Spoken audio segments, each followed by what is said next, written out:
Are you afraid of dying? No, not at all. Do you think you go somewhere?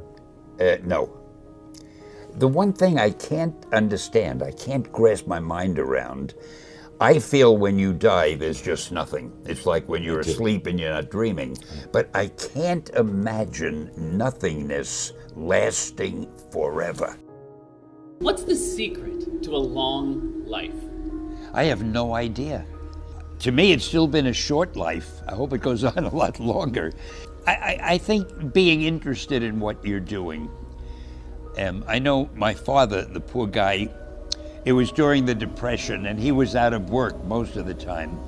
So his life was shorter, and it was because there was nothing really that he was doing that could interest him. But I think if you do what really excites you, it just keeps you going as long as possible. How do you keep the creative juices flowing to keep creating work over the years? I'm doing what I enjoy doing. It's like other men like to play golf, so they play golf every chance they can. So you don't say to them, how come you're playing golf today? You played last week. It was the same with me. To me, it's an exciting life. And when you do something that you know the fans seem to enjoy, that gives you such satisfaction, you don't want to stop. One thing you change about the world. What would I change? I'd make people not hate each other because of their religion, because of their nationality, because of any stupid reason. If we could abolish hatred, we live on this gorgeous planet. There's a character I wrote called the Silver Surfer, and I always had him making those kind of remarks, philosophical things about, he was from another world, and he said, why don't we realize we're on a planet that gives us everything, food, beautiful weather, sun, everything. Why don't we enjoy it? Why do we spend time fighting and hating each other? I loved writing The Silver Surfer. You are basically a child at heart, aren't you? I guess. Yeah. How did you get into comic books? Purely by accident. I guess when I went to work for Marvel, which then was called Timely Comics, it was the very early 1940s. And I had a job there as I was sort of the office boy. In fact, I didn't know I was going to be doing comics. It was a publishing company, and I heard there was a job open for an assistant. Now, they also published men's magazines, movie magazines, sport magazines, and they had a little comic book section somewhere that I was hardly aware of. So I applied for the job, and I found out it was for the comic book department. And there were only two people running that department, Joe Simon and Jack Kirby. And I started working for them. I filled the ink wells. In those days, people used ink. And I erased pages, and I went down and got them sandwiches for lunch and stuff like that. After a while, they left. And it had been a three-man department, and now I was the only man left. And I was about 17 and a half, and the publisher came over to me and said, do you think you can keep things going till I find a grown-up, to run the place? Well, when you're 17 and a half, what do you know? I said, sure, I can handle it. So I guess I did, because he never found that grown-up, and I was there ever since. Which character or which story was the first one where you felt, I'm onto something here? I'm not just writing fight scenes for $1. I got something here. I guess the first Fantastic Four story, because that was the first one that I wrote the way I really wanted to write it. Up until then, I was just trying to please my publisher, and he had no respect at all for the readers. He thought they were either very, very young children or semi-literate adults, and he felt, just give them action, that's all they want. So with the Fantastic Four, I tried to do some character development. I gave each one his own distinctive way of speaking, things like that. And that was not what my publisher had wanted, and the reason I did it was I was thinking of quitting at that point, and my wife said to me, before you quit, why don't you get it out of your system? Do one story the way you'd want to. The worst that could happen, he'll fire you, but you want to quit anyway. So that's when I did the Fantastic Four. And strangely enough, it sold very well. So my publisher came in and he said, hey, how about doing some more superheroes? The one thing I would suggest is it's important to please the person you're working for and so forth, but you've got to please yourself. You've got to do something you think is terrific, something you would love to see if somebody else had done it. If you have an idea that you genuinely think is good, don't let some idiot talk you out of it. Now, that doesn't mean that every wild notion you come up with is going to be genius, but if there is something that you feel is good, something you want to do, something that means something to you, try to do it.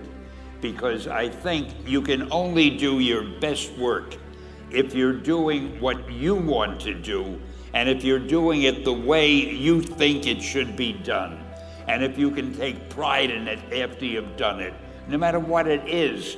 If you can look at it and say, I did that, and I think it's pretty damn good. That's a great feeling. So don't let idiots talk you out of something that you think is good. By the same token, that doesn't mean every single thing you think is good is going to win a prize. Got to have a little judgment there.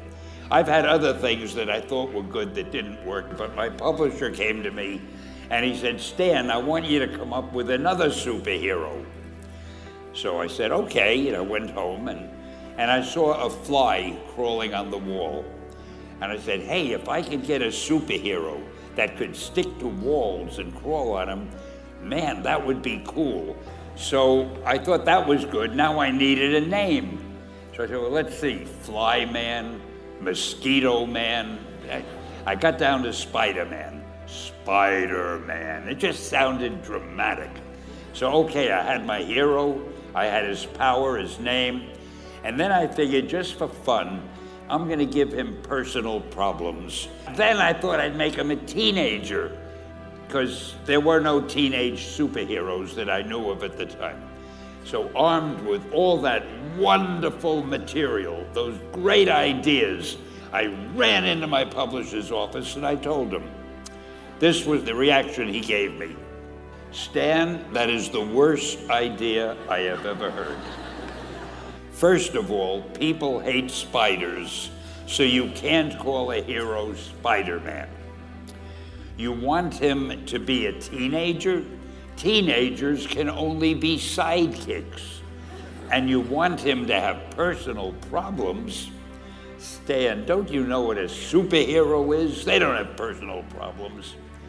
Well, I left the office disappointed, but obviously a much wiser man. And I couldn't get Spider-Man out of my system. So we were about to kill a magazine. I think it was called Amazing Fantasy. Just to get it out of my system, I put Spider-Man in Amazing Fantasy, featured him on the cover, forgot about it. A month later, all the sales figures came in. My publisher came racing into my office. Stan, you remember that character we both loved so much, Spider-Man? Let's do him as a series. Are there some real-life modern-day heroes in your mind? Who in the world do you admire a lot? There are a lot of servicemen that I meet when I go to conventions and we talk. People in service in this country I have great admiration for.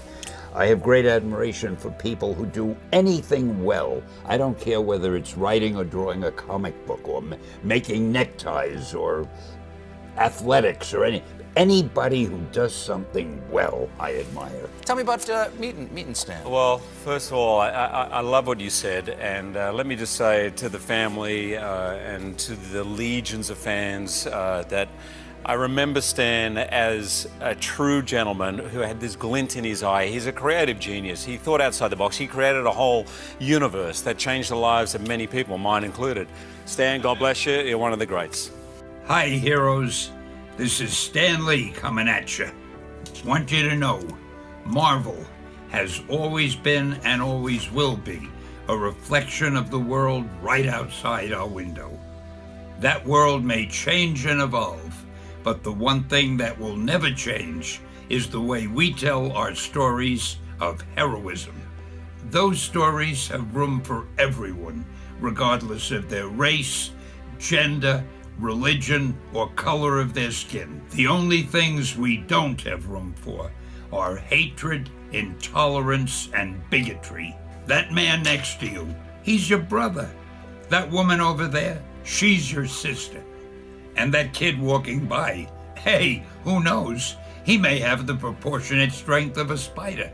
We're all part of one big family, the human family. And you're part of that family. You're part of the Marvel universe that moves ever upward and onward to greater glory.